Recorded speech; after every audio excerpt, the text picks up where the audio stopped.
UPPL मोनसे राजखान्थि हान्जा आरो बे हान्जाया बर' जातिनि थैनाय थांनाय बाथ्राखौ लानानै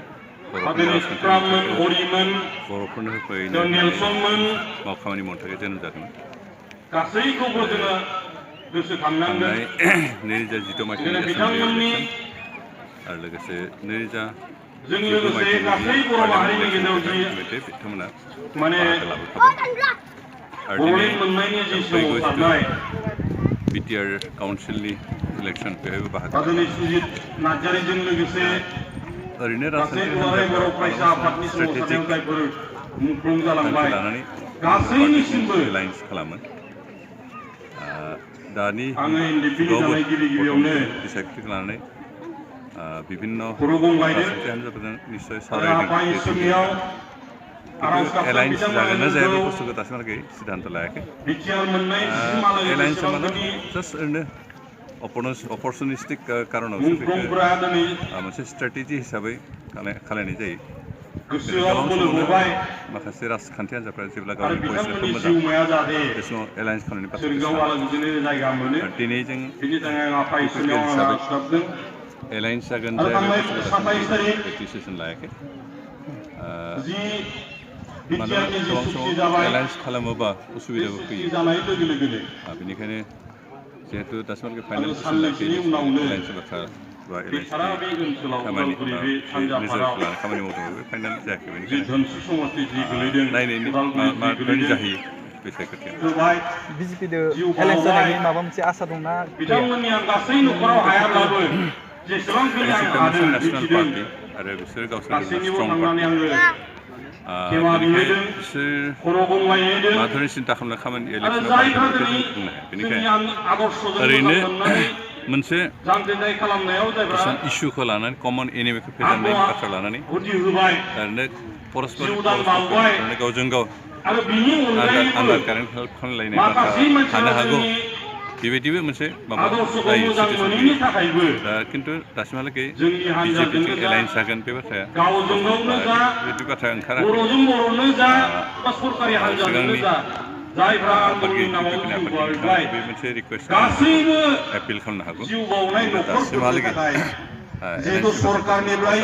बिजेपिहा इतिमধ্যে जों मिथिदों बिपिएफजों 2001 हालागै बुजा बुजियाव सरकार सालायगासिनो। बिथांमोना बे बिपिएफखौ गारनानै गुबुन माबा मोनसे संगठनजों एलायन्स खालामगोन बा गुबुन खालामगोन बेखौ साननो हाया।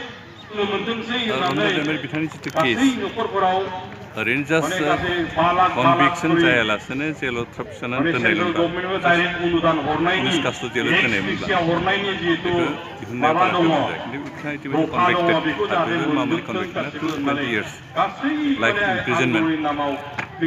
तथापिও दाखालि 27 जानुवारि खालि सुक्ति खालामनो थाखाय बिथांखौ स्पेसियेल केस हिसाबै इन्टारिम मोनसे बेल होदों आरो इन्टारिम बेलआ एक्सटेनसन जाया। दा जोंनि रायजो राजाफ्रा लिगेल किसुमान माबाफोरखौ प्रसिडिउरखौ मोजां बुजियैयाव एक्सटेनसन जायाखै माने लांफिनखै होननानै देखायदों। खिन्थु ल'आनोसै रावबो ल'नि बारगा जानो हाया। बेखौ ल'आ जिबायदि प्रसेसआव इन्टारिम बडि लाबोदों सप्ताहनि जोब्बाय बिथांखौ लांफिनबाय आरो बेखौ एक्सटेनसन इन्टारिम बेलआ एक्सटेनसन जाया। बेल पिटिसन खालामनानै मोनसे बेल खालामनो हायो नामा बेखौ नाजानायनो हायो। दा होनाय गैया कर्टनि सोरबा बेखौ जों होथारनांगौ होननाबो बुंनो हाया आरो बेखौ पलिटिकेल प्रेसार होननानैबो जों बुंनो हाया।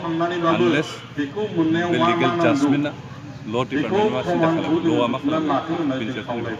एनडिपि हिसाबै जिथुनाखि बिथां दैमारिखौ गनायावहाय माबायदि हाबाफारि मावलांगोन उननि समाव बेखौ ल'जोंनि ल'नि हेफाजाब नांगोन दाबि खालामनानै आन्दलन खालामनानै सोरखारखौ प्रेसार होनानै दिहुननो हाया।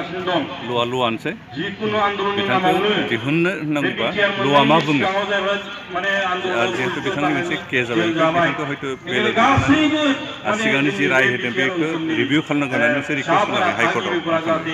बे रिभिउ खालामनानै माबाफ्रा ल' डिपार्टमेन्ट बा लिगेलि बिथांनि केसखौ रिभिउ खालामनांगौ जाजमेन्टआसो मा खालामगोन। बेनिखायनो दा जों मा खालामगोन होनना बुंब्ला जा ल'नि बादै ल'नि प्रसेसनि बादै थांनायनि बादै जेबो उपाय गैया बिटिसिनि बिसायख'थिया सफैगासिनो दङ दा इउपिपिएल हिसाबै बे 40टा समस्थियावहाय बिजाथिनि मुं फारिलाइखौ माला फोसावगोन होननानै नोंथांमोना रेडि जानानै दङ मा बुंगोन बिसोर बे माबाया दासिम सम दङ जिहेतु इलेक्सन अर्डिनेन्सखौनो होआखै दा इलेक्सन अर्डिनेन्स होनायनि उनावसो केन्डिडेट डिक्लेयारनि माबा फैयो खिन्थु किसुमान पार्टि डिक्लेयार खालामबाय बिथांमोननि बाथ्रा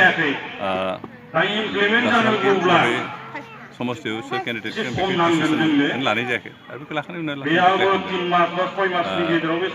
हयथ' इलेक्सन माला जागोन बिनि अर्डिनेन्स होखांनायनि सानसे साननै जों जास्ट सावरायबाय थादों